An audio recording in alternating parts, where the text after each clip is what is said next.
Hello, আসসালামু আলাইকুম।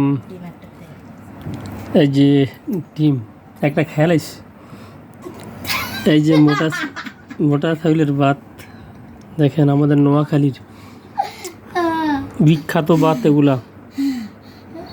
এইভাবে অনেকে বলে এই ভাত খায় কীভাবে, দেখেন কত মোটা মোটা ভাত, কিন্তু আমাদের থেকে অনেক স্বাদ লাগে এই ভাত।